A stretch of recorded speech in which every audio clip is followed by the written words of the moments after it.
guys, welcome to your geography lesson for this week. So, I hope you've been working on studying the countries and the capitals of South America. I hope you enjoyed my catchy capital song.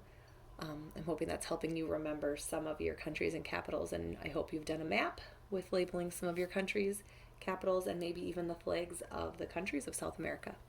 So now at this point in our study of South America, I would like you to pick one country. So just like we did with North America, you're going to choose a country that interests you, or perhaps you just want to know more about it.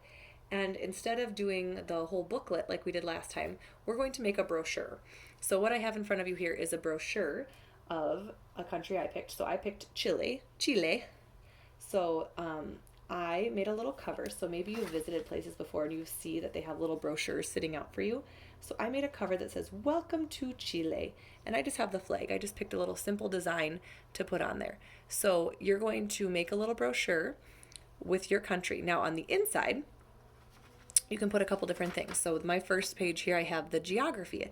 I think this is important since this is a geography lesson to have some information about the geography of your country. So I labeled the mountains here.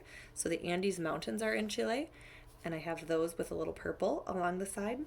There's also a desert here, so I labeled that one. This borders two different oceans, so I put the South Pacific Ocean and the South Atlantic Ocean on there. I also put a star for the capital, and since I couldn't fit my words here to label the city, Santiago, I put it down here. So I have a little key that says that star is Santiago. This is another important thing. This is the Strait of Magellan. So when Magellan was exploring, he figured out that he was going into the Pacific Ocean because he got through this little strait, and it was very calm over here. And he realized he must have been in a different ocean because the Atlantic was very choppy, and over here he was in a new ocean. He called it the Pacific, which meant peace, peaceful ocean. So this is the Strait of Magellan. So I did a geography page here. And then this page is for food. So I looked up some food, famous food in Chile, and then I drew little pictures of what they were. And since it's all in Spanish, since they speak Spanish there, I put in parentheses what those actually meant. So I did that, and I said, "Dine at our delicious restaurants and enjoy." So you can make it like a brochure. You can make it like you're trying to entice them to come to your visit your country. You might also want to put things to do in the country, or fun facts, or maybe what kind of currency do they use? Because if you were going to a different country, you would need to know, do they use American dollars, or do I have to get something different to visit that country?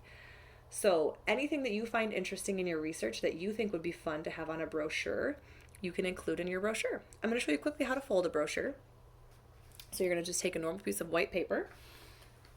To do a trifold, you go about a third of the way across. A nice crease. You can open it up, go back to that crease, and then cover over the top. Just like that. And you have a nice trifold brochure. All right, we're going to share our brochures at either Wednesday's Zoom call or the following Wednesday's Zoom call. Have fun!